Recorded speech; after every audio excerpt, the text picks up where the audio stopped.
Hello everyone, I'm Joey Judkins, and in this video I'm just going to be doing a quick tutorial using the portal drawing that I just uploaded. And really I'm not going to really go step by step on how to do step A, step B, draw a circle, draw a straight line. It's more just to kind of help you guys get started doing your own thing. And I'll go over some of my techniques and some of my steps that I like to take when I'm approaching a drawing.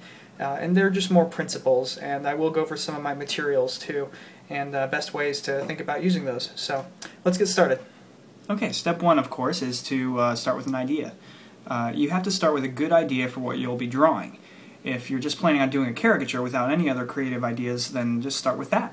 Caricatures are pretty complex to begin with, but I tend to want to go a little further and to come up with a funny or creative idea to go along with it. So if you've come up with a good idea, do a rough sketch of the idea on a smaller sheet of paper and decide on the layout.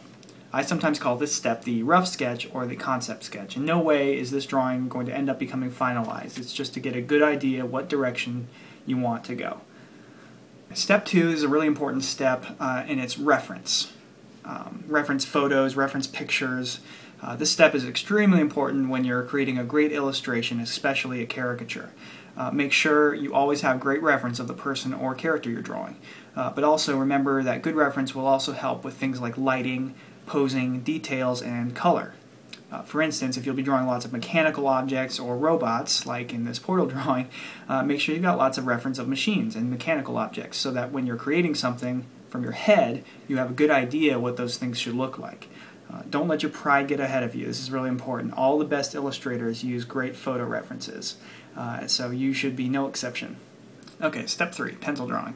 I always start with a pencil drawing. The pencil sketch is a much more detailed, more finalized version of the rough sketch I did earlier, where I take the layout of the idea that I had from this concept sketch and then I do a final drawing using a pencil.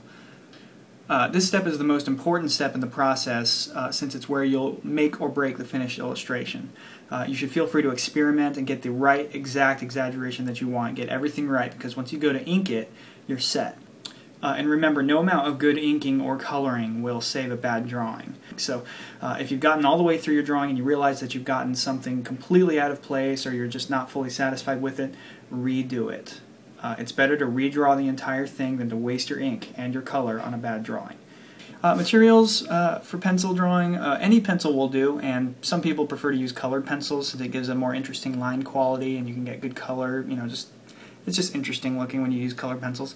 But I use Dixon Ticonderoga pencils. They're just normal, straight up number 2 pencils, which they have actually, Dixon has dubbed the best pencils in the universe or something, and I tend to agree.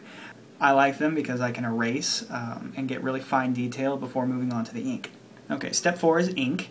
This is my favorite part of the process. I love adding ink to the cartoons because it adds multiple layers of life and detail to the drawing. The thing to keep in mind about inking is that whatever state your drawing is in before you ink it, it will become amplified with ink. So that means if your drawing is solid, the ink will make it look even better, and if your drawing sucks, the ink will make it worse.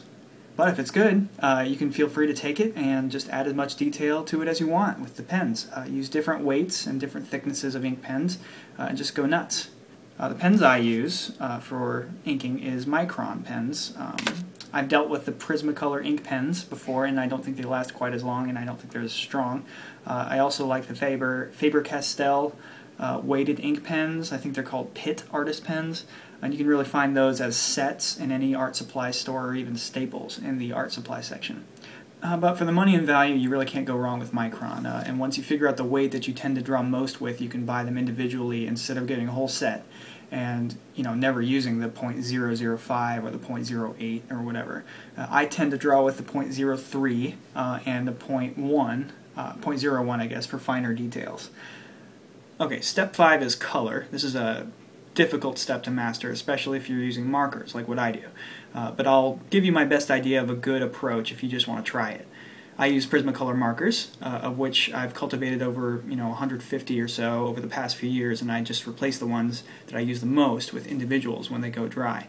So for instance, I use a lot of light peach, I use a lot of 30% gray, and I just replace those at blick.com whenever I run out.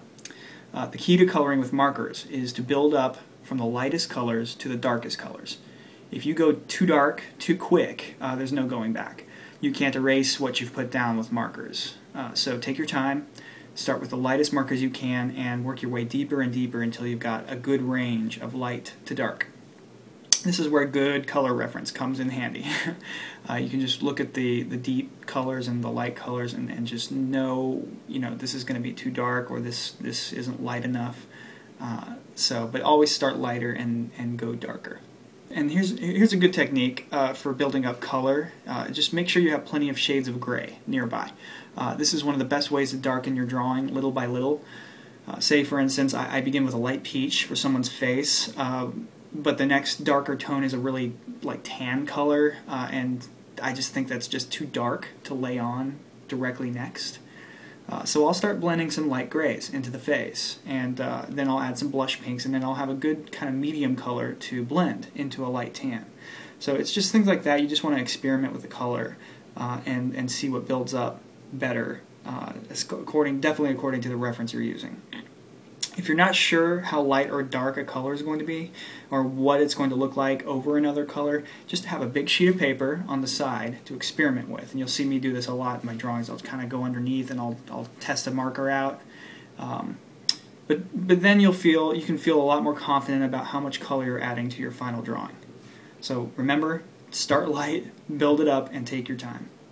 Well, I hope this has been a good kind of starter tutorial. Let me know what you guys think in the comments, and I'll see you guys next time.